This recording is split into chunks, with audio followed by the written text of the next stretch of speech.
Welcome to The Explainer. Today, we're putting on our financial analyst hats to break down the surprisingly profitable business model of a modern airport.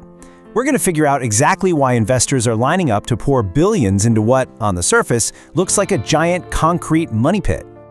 All right, let's dive right in with the big question any investor would ask. With these kinds of insane costs, where's the profit?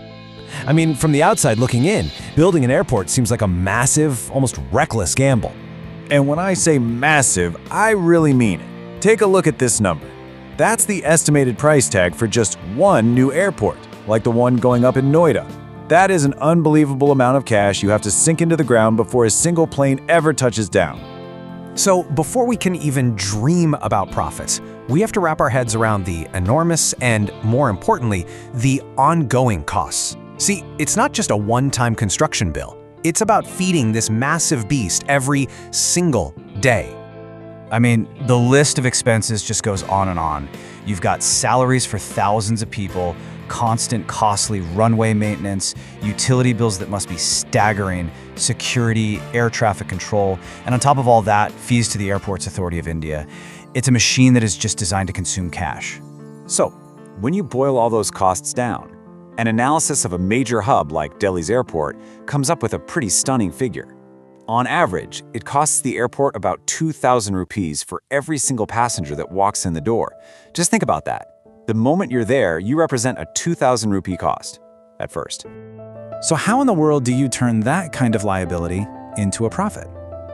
Well, the first and most obvious place to look for money is, of course, the airlines themselves. And this is where the first half of the revenue story really begins.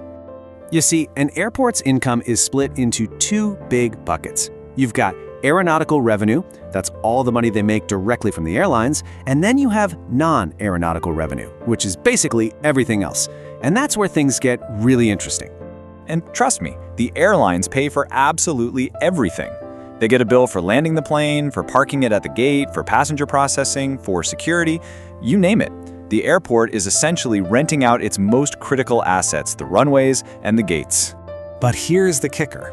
After you add up all those fees from all those planes, it only covers about half of that 2,000 rupee cost per passenger. Just 50%. That's a huge financial hole. And this chart just lays it out perfectly. If an airport had to survive only on what the airlines pay, it would be a total failure. It'd be losing 1,000 rupees on every single person. So, where does the rest of the money and all the profit actually come from? Well, it comes from you. That's the secret. The other 50% of the cost, and really the entire profit margin, is pulled directly from the passenger's wallet. From an investor's point of view, you are the real gold mine. And the money-making starts the second you arrive. The moment your car enters the airport property, the cash register starts ringing. Parking fees, drop-off charges, cab surcharges, that's just the beginning. And believe it or not, this can make up a huge 20 to 30% of the airport's non-airline income. Then, once you're through security, you've become a captive customer. There's nowhere else for you to go. And that's where a simple bottle of water that costs 20 rupees outside suddenly has a 100 rupee price tag. Every snack, every drink, every book becomes a massive revenue generator because the airport gets a juicy cut of every single sale. Now, let's be clear. This environment is no accident. Not at all. It is a carefully, meticulously designed strategy to maximize what the industry calls passenger dwell time, which is just a fancy clinical term for the amount of time they can get you to kill and spend money.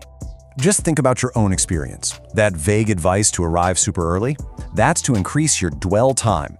That incredibly long, winding path to your gate that takes you through every single shop? Deliberate. And have you ever noticed there just never seems to be enough free seating?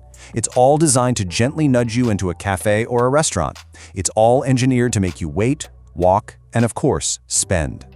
This quote just nails it. It perfectly captures the shift in thinking. The main business isn't flying planes, it's retail. And the runways?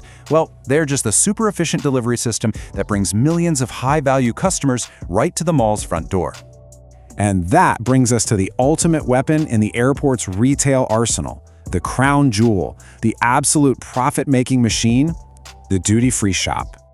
This is a special zone only for international travelers, where things are sold without all the usual taxes. Right away, that makes everything look 20 to 30% cheaper, which creates this powerful psychological itch for people to buy things. You feel like you're getting a deal you just can't get anywhere else. And what are people buying? Oh, the data is crystal clear on this one. A staggering 75 to 80% of all duty-free sales come from just two categories: alcohol and tobacco. These high-margin products are the real engine that powers the airport's profitability. Okay, so let's put our analyst hats back on and bring this all home. Let's deliver the final verdict. From a pure investment perspective, is an airport a good business to get into? The answer is a resounding yes. It's a fantastic business. Think about it. They are near monopolies with an incredibly high barrier to entry. You can't just build a new airport next door. They have those two diversified revenue streams for stability. And best of all, they have a captive audience in an environment that is perfectly engineered to encourage spending. It's a recipe for a remarkably stable and lucrative business. So, I'll leave you with this final thought.